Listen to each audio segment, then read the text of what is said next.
Hello, everyone, and welcome to Conversations with Loulou. I'm Loulou Khazan, an entrepreneur living in Dubai, an investor, a mother, and your host. My guest today is Jalil Allabadi, a Jordanian entrepreneur whom I've been following for quite some time now, and I finally got the chance to meet him recently and learn more about his business, Altibbi.com. If you haven't heard of Altibbi, I'm sure this will change in the near future. Post-COVID, healthcare has been catapulted to the top of the list of industries that need to be digitized and disrupted. Since the start of COVID, Altibbi has offered close to 1 million online consultations across the MENA region. At some point, they even offered 15,000 consultations in one day. For a detailed bio, you can check the show's note. In this conversation, we will chat about Jalil's 10-year overnight success. So Jalil, how are you? Hi. Honored How to does be it, here.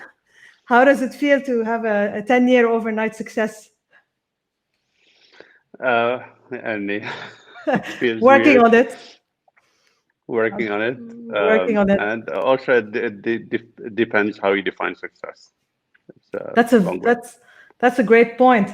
Have you figured it out? Um, Yani, I haven't figured it out yet, but I can say we are not even 1% there yet. And the dream is to make it beyond a MENA business, right? Your aspirations are bigger than that. So the aspiration is definitely beyond MENA. It's towards covering the entire emerging markets, but it's not only geographical. It's also about what we want to accomplish with that, which is more about how we look at healthcare becoming something completely different from what it is today. Interesting. And we're going to talk more about that. But before we jump into Altibbi, I wanted to ask you, I feel that behind every entrepreneur, there's always a great story. There's always a tipping point, something that happens that gives you this eureka moment almost that, okay, I'm done with being an employee. I want to start my own business. Did you have such a moment, or what inspired you to say, okay, I'm going to start a business? يعني I can say it was an aspiration, a long time aspiration, but that eureka moment didn't happen at work. I wasn't an employee at that specific moment when that eureka moment hit me. It was actually in a classroom doing my MBA with my professor. We were working on a class project, and it was all about how do we promote the Arabic medical dictionary that my father had published a couple of years earlier. So I was working with my team members, and we decided we had envisioned it to become all digital, etc. And we presented that in the class, and then the professor called me up and asked me if that was only for the class or it was actually something I would want to work on. So at that specific moment, it just dawned on me that this is something I want to actually work on. And So your that was father, the America. so your father was a doctor?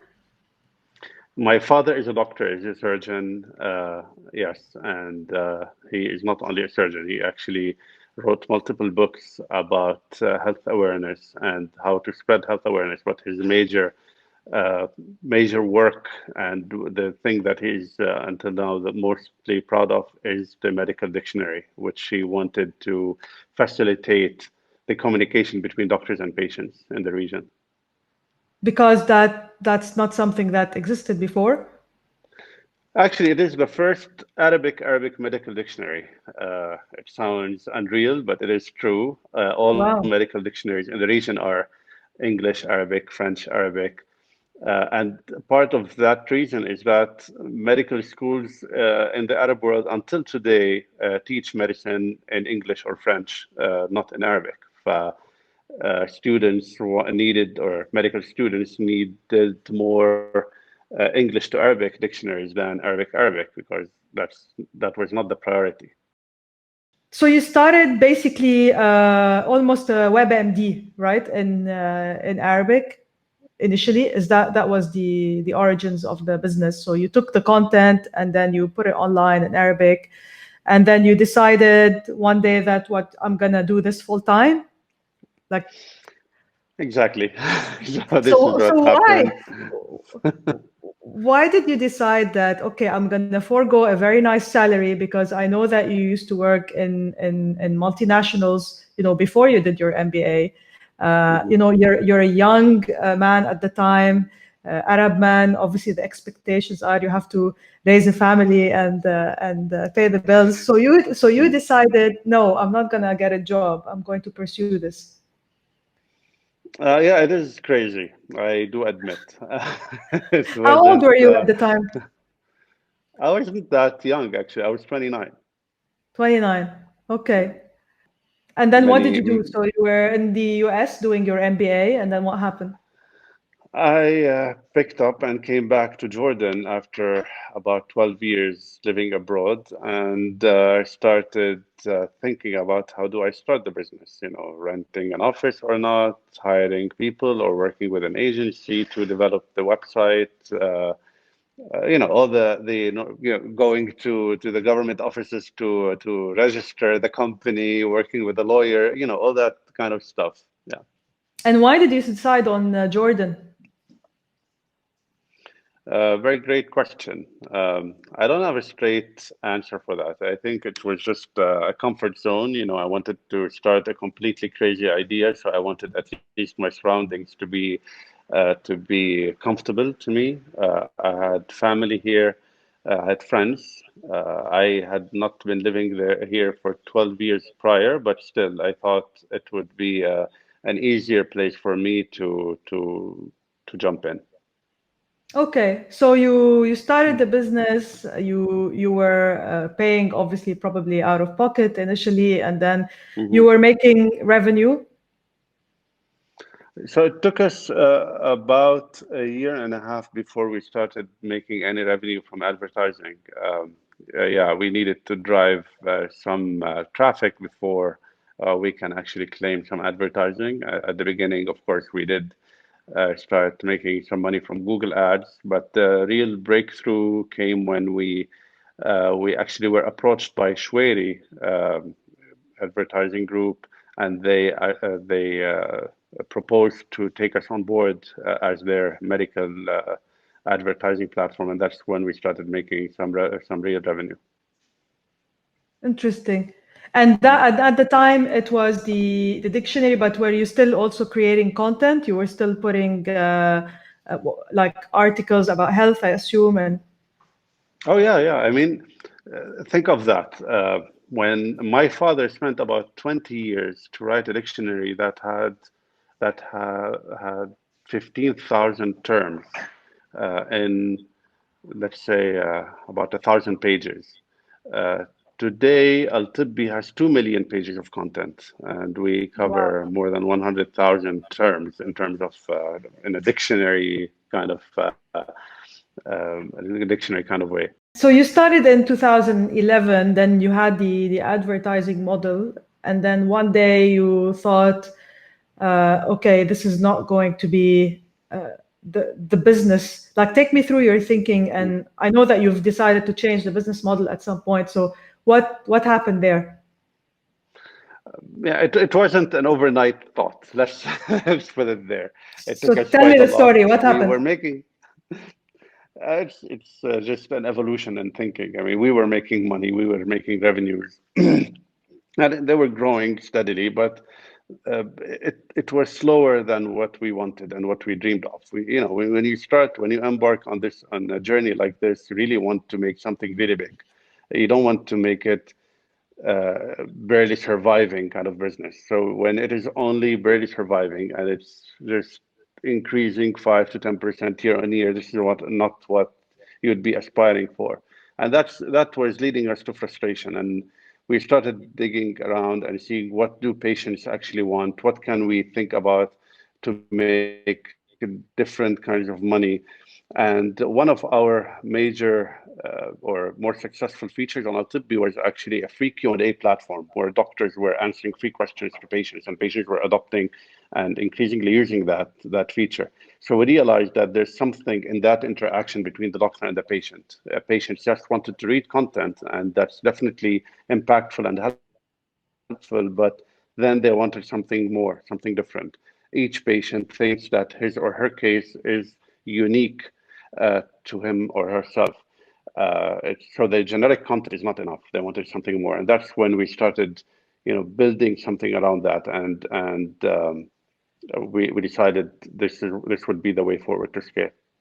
So the opportunity for you felt that, okay, it's not advertising, it has to be something different, and you decided then to go into the telehealth, let's say, route, right? Yes, gradually, yes. I mean, we started focusing more on this free Q&A, driving interactions, and then the thinking became more focused on how do we monetize that specific feature, and that's when we started experimenting with a lot of models, by the way, not only telehealth. Telehealth was the last thing that started actually succeeding, and we decided to continue with that. So did you decide to fundraise at some point as you were thinking about a new direction for the business? So yes, when we decided that advertising is not going to take us far, we decided to fundraise and to be able to switch, because we could not really go full on with advertising while we wanted to build something new. And that's when we started approaching investors, and it was a really tough call because all they were seeing was advertising, while we wanted to pitch that we wanted to get out of advertising and do something unproven. So yes, that was the point. So but you got money ultimately. Ultimately, yes. It took us some time, but ultimately, yes, we did. Did you have any competitors at the time, or was it like for the investor, was it a case that, okay, there's only Altibbi doing healthcare, so let's just invest in them? Or Actually, there was a very well-funded competitor back then, and the backstory of that is on the day we were supposed to sign the investment papers, our competitor announced a 3.2 million raise on that same day, and our investors freaked out. So it was it and was how one of much were those you trying moments. to raise? 500,000. Oh, wow. Yeah. So what happened? And we succeeded in explaining that this competitor was raising more money to do more of the same, which is more advertising, which we Interesting. were seeing was not scaling, and we were pitching that we wanted actually the 500,000 to get out of advertising. So that was the pitch, and ultimately it worked. But yeah, that moment happened. Is the competitor still in existence? It is now part of a larger company. Okay. Okay, interesting. Mhm. So you raised that first check, and then Yeah, that 500,000, and then you went on developing the FAQ section, as you said, and you yeah. went into telehealth, and then you Mhm. launched. How was it when you launched? Were you certain it's gonna work? Were you certain it's the future? Did you think that people will be concerned So absolutely about? not. Uh, No, no, absolutely not. We were not certain about its success, and as I told you before, we actually tried multiple things prior, and many of those earlier experiments failed. So we had no reason to believe this one will particularly succeed. Plus, there weren't many examples around the world of successful examples. There are a couple of companies in the US doing that, but their focus was entirely, actually until now, the focus is entirely on B2B, while we were trying to do telehealth direct to consumer, so asking the patient to pay out of pocket to talk to a doctor, which is until now fairly unique around the world. So yes, there was no reason to believe this one will succeed over the others, but we were trying it anyway. So is this something like what do you feel is something unique to our region, and you know that kind of makes a service like Altibbi important? Um, there are a lot of bad things about our region that make something like Altibbi a needed service. We have It's a very large region. Many people. We have about 400 or 500 million people now in this region speaking Arabic. I mean, with very bad healthcare services overall across. We don't have any primary care infrastructure. Plus, there is a lack of doctors compared to population.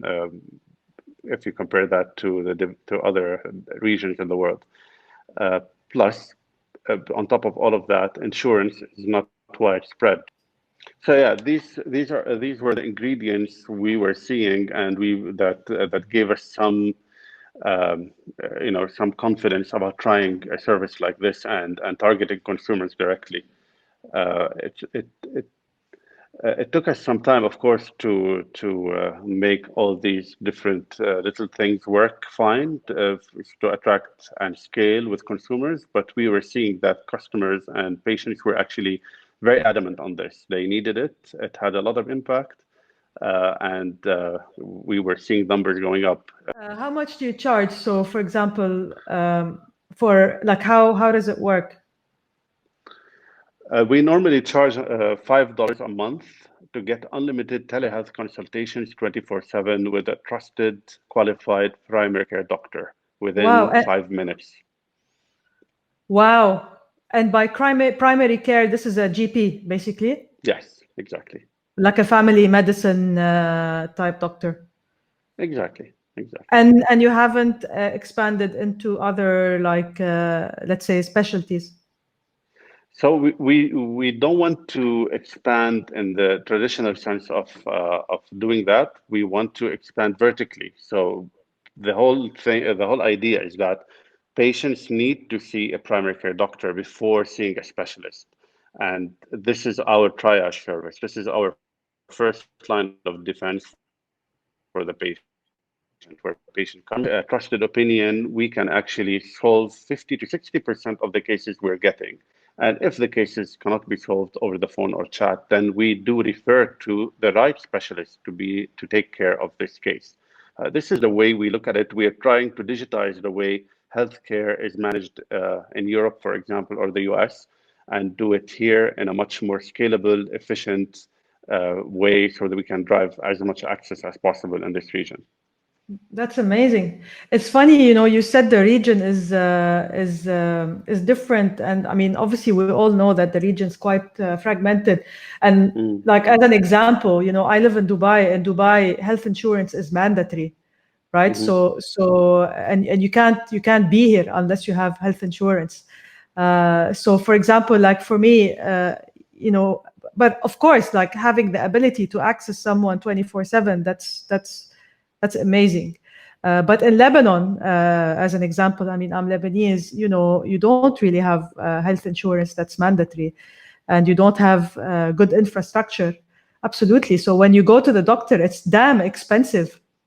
I mean, you're talking exactly. $5. I mean, in Lebanon, it's probably, I mean, now with the lira, I can't even calculate. Unfortunately, like what would it be? But it used to be something like 50,000 liras to to see a GP, which is yeah, Mhm. which is not cheap. So that's amazing, and $5, wow. And you're operational across the region. So we are not in North Africa yet. We are covering the entire GCC, Levant, and Egypt. Actually, Levant except for Lebanon. We just did launch Lebanon now because of the situation there, but normally we were out of Lebanon, and yeah, and out of North Africa thus far.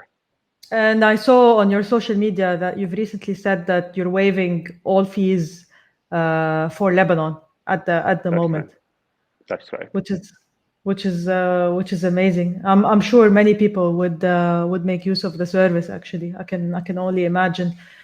with all that's happening. That's great. In total, you've raised $8.5 million across the years, right? That's a fairly big amount, and I'm sure, post COVID, I'm sure you're cooking something at the moment, and I'm sure COVID has accelerated things for you dramatically. So, just maybe to give us an idea in terms of like pre and post COVID, can you share like some numbers or give some examples of how it was before and the impact of COVID on your business? Sure. COVID definitely has changed everything in terms of healthcare in this region, as well as many other things. But when it comes to Altibbi itself, a couple of numbers can give an idea of how things changed. When we launched end of 2016 and until actually January 2020, we had completed 1 million consultations. And we were actually thinking this was a tremendous achievement because global companies like Teladoc took about 11 years to reach the 1 million consultations mark. So we were celebrating that as an accomplishment. And then from COVID on, as you just mentioned, we completed close to 1 million consultations in 5-6 months now. So it's a lot, when you think about that in terms of the amount of doctors we had to get on board, the trainings we had to do, the scalability, the infrastructure, all of that, and we had to do that within days and weeks to be able to serve all these consultations. Even doctors normally were hard to convince that this actually works. We had to really get them on board and train and do that. Now we have more than 1,400 doctors on our platform, where we had 200 before COVID. So things have accelerated quite a lot. Yeah, I saw in some of the information you provided me before for our interview, you get around 20 million people basically visiting Altibbi every month. That's right. That's unbelievable. So this is the future. So how is this like? Have you had? I'm sure. I mean, since all this happened, you've been maybe thinking differently, or has it like changed your vision into the future? Not changed, let's say accelerated our vision into the future. So we were building things gradually, building one thing after another. Now we had to we were forced to develop and push things out to the market in a much faster manner. An example to that is our clinic product, which is the software as a service product that we push to specialist doctors to use at their clinics. To manage, the patient profile, patient files, etc. We were doing that. We had launched it in a beta version in 2019. We were just testing it with doctors. Then COVID hit, and suddenly this became something of a necessity. It wasn't a luxury anymore because doctors needed to see their patients and they needed to log in their data while they could not actually reach the clinic physically itself. So we had to push the virtual visits through that software and onboard more and more doctors to it as fast as possible. So our vision is still the same, which is actually to manage the entire patient journey virtually and as efficiently as possible. But it just got much more accelerated now. Amazing. That's really impressive. Looking forward to see what happens next. So I wanted to ask you a little bit about your entrepreneurial journey, right? I mean, there's always tons of learnings. There's always tons of mistakes, and what I love about entrepreneurship is one day you're on top of the world, the other day you're just in the trenches fighting for your life, which is always interesting. Did you have any like perceptions that were busted, as an example, like before you were an entrepreneur, And then when you started a business, you maybe, was there something that you thought about entrepreneurship and that you realized that no, it's not the case? Yeah, definitely. I thought it would be easier.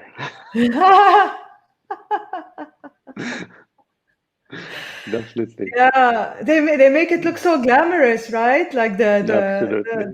the successful entrepreneurs of the world. Absolutely. You read about them, and the stories are always linear.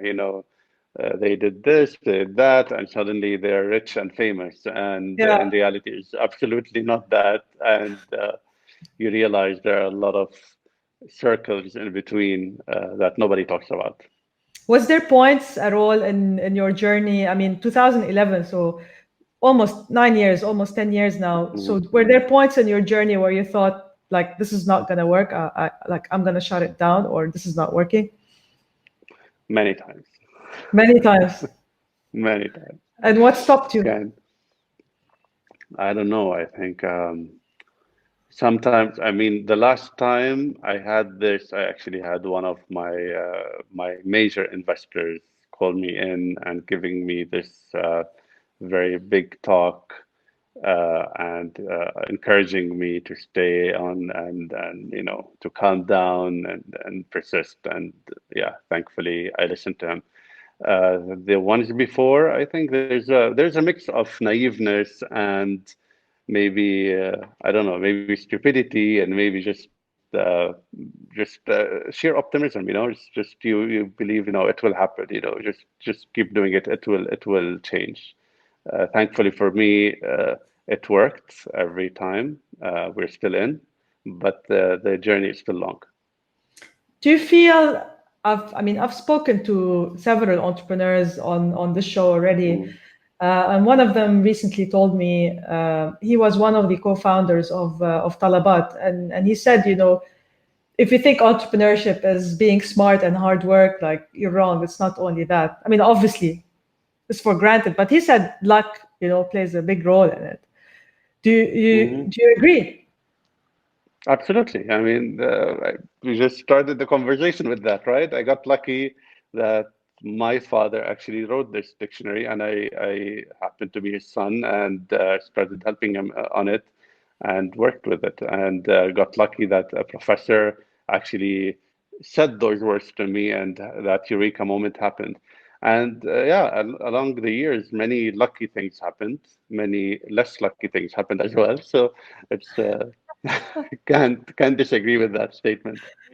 So what were Mm. like some of the, I mean, let's say major learnings or along the way, like as an entrepreneur, um, I know that you've had, for example, you've had a co-founder at some point, and then you didn't have someone, and then you have someone else. So I know you've been through that. I've been through that. So Mm. was there any red flags or any learnings that you can share?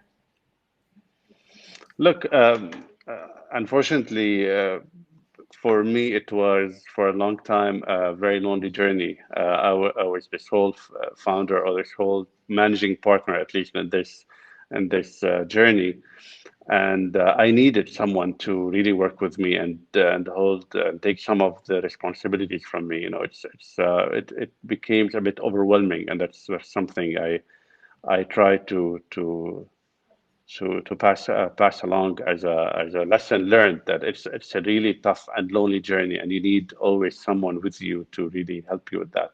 And that's why I was always on the look for a co-founder to help me with that. And unfortunately, I screwed up with the first two. I'm finally we have a co-founder with whom we work very well and very closely, and things have become much better for me personally speaking. I don't know if it's the same for him, but at least for me, it's been much easier to manage. But yeah, red Does he come flags. from a startup background as well? Yes, he actually started a company in healthcare and failed at it, and then joined a startup before joining Altibbi. So yes, he is that sort of a person who actually went through the troubles himself and and could pass some of these learnings to me. I'm a first-time entrepreneur in that sense. So I don't have past learnings, so I had to really learn on the job from my stumbles and from my experiences. So having someone with me definitely helped. And the red flags? Red flags, I think these are common sense. I don't know why they didn't pass through my mind before, but now looking back, they seem very much like common sense. But it's a lot around ego. If you see a person who is in this and he wants the title of co-founder, etc., for the ego and for the prestige instead of actually for the work and for the company, and not actually embracing the values and the mission of the company. So yes, that's a huge red flag. I missed it twice. The third was a much better call.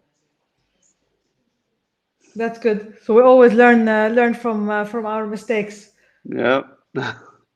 And what about I mean you've raised quite a bit of money. You've done multiple rounds of funding. I know that a lot of entrepreneurs struggle with raising money, and I know that obviously the bigger the amounts, the more challenging. So are there any kind of advice or learnings on the fundraising front? So the first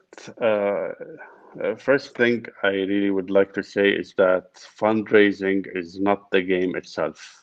We're fundraising because we want to scale the company, and I feel actually I did myself fall into the trap that fundraising was in itself the thing to do, and you start celebrating when you're raising even more amounts. Then you realize that wait, I'm not in this to fundraise. I'm actually in this to build a company, and fundraising is here to help me building that company, not fundraising in itself. So yes, celebrate in the sense that you found people to believe in you and give you that money to scale, but not focus on that journey. And I got stuck into that quite a bit. And now I'm focusing entirely on building the business. We've all fallen into that trap, by the way. We've all fallen into that trap. You're right. I think media helps in that, right? It's always celebrating the mega rounds and Yeah, this company does this and this that, and they're not celebrating the company. They're celebrating that people pumped money into the company, which is not always healthy. that's true, because you don't Mm, really know what are the numbers, in the company, and how healthy is their revenue and their exactly. operations. And yeah, I agree with you. I agree with you. And we still see it, unfortunately, all the time. I mean, this is like the major announcement. I had a chat with Philip Bahoshi of Magnet, and I told him I'd love to see one day that X company is doing $100 million in revenue, or you know what I mean, Mm, or X million in profit or something. I think that would be great when we get to that stage, versus yeah. celebrating that they raised 5 or 10 million. But I mean, again, it's still like a big achievement. Basically, I mean, it is an indication of success, basically, in a I way. do agree. I'm not trying to discount that, but it's very also.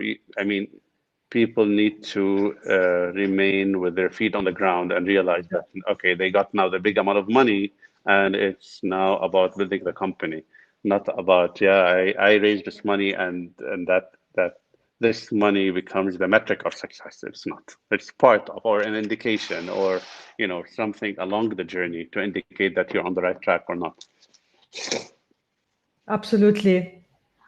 And how are your dealings in general, like with the investors from this part of the world? Is there anything that, uh, again, any advice for entrepreneurs, maybe things to look out for, or things to do when they are approaching investors, or when they're doing these very long and time-consuming discussions? Any advice there? It's hard. They have to be very patient. So there's the thing. Again, I did raise $8.5 million. That's true, but that's nothing compared to the amounts that you see now and hear in the news being raised every single day in this region. So the industry has been changing quite a lot.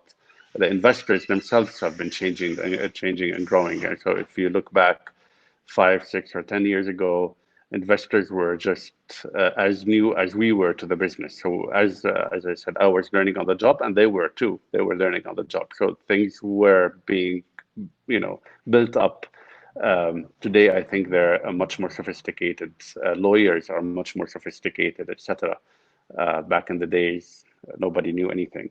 But ultimately, the most important lesson I learned is that valuation is something, the funding, the amount, etc. is also beautiful and dandy, but then the real work is actually in the fine print, in the shareholders agreement, and what rights do you get, what rights do investors get.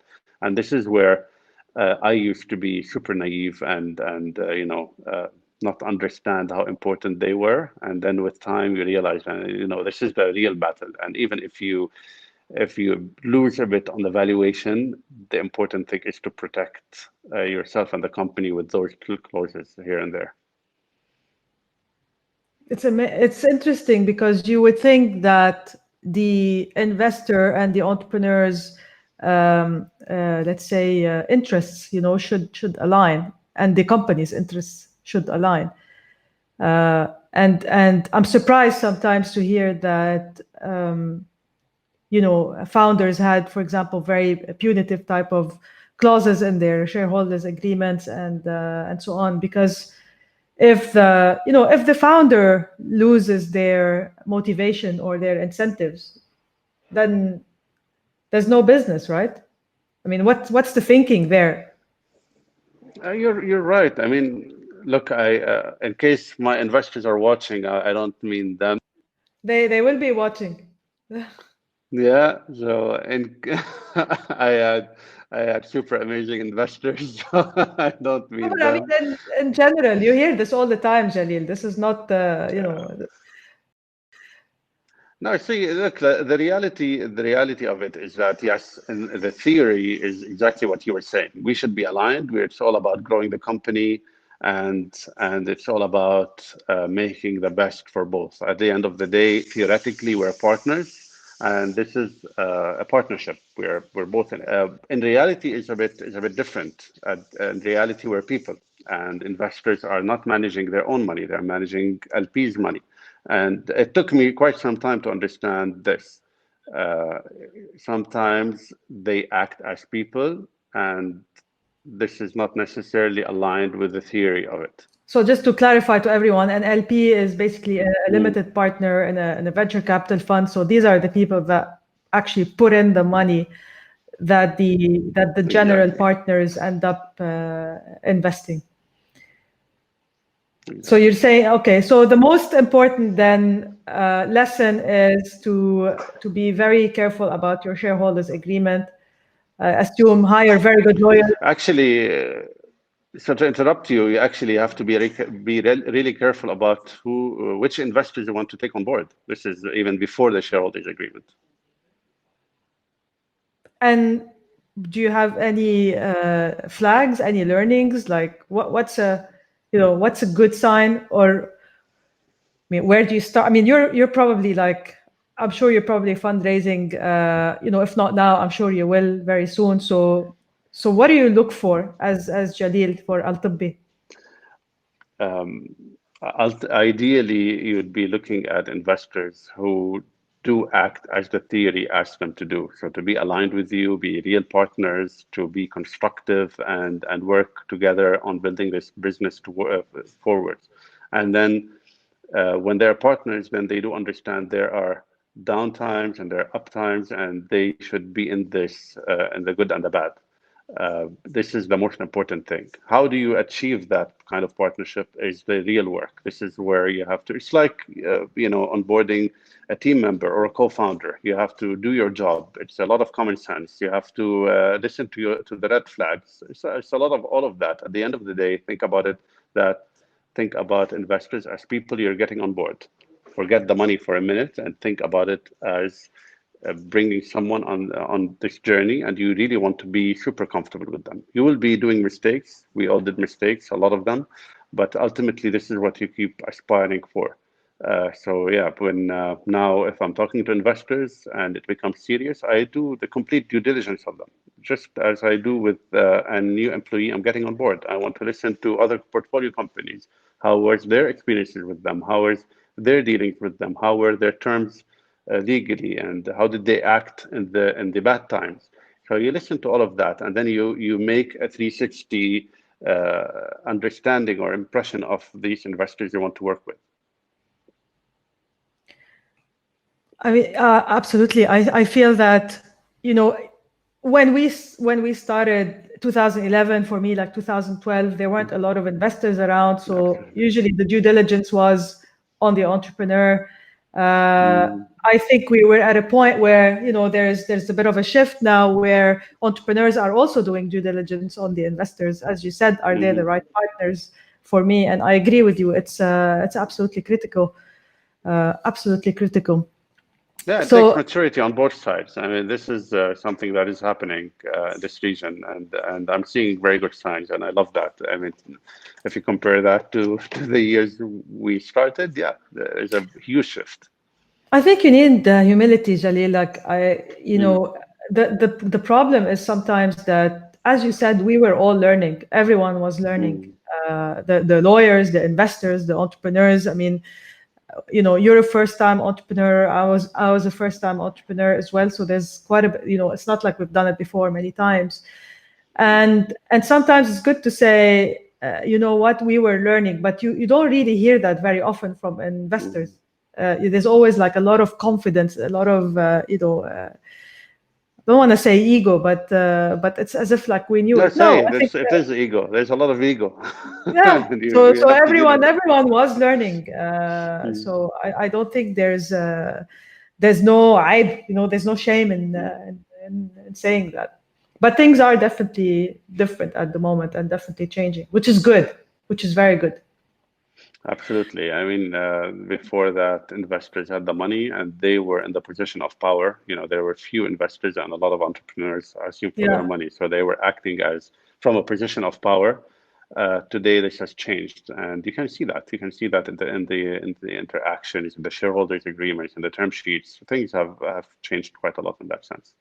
And you do spend a lot of time fundraising as a founder. I mean, if you have to, I mean, you tell me, like you've raised multiple rounds. How much time do you spend on this?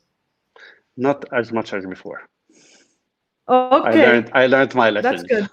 And when you're not in the trenches, when you're not at the office, when you're not thinking Altibbi morning, evening, afternoon, weekends, what do you do in general? Like how do you distress? I'm sure you've had a lot of like anxiety throughout the years.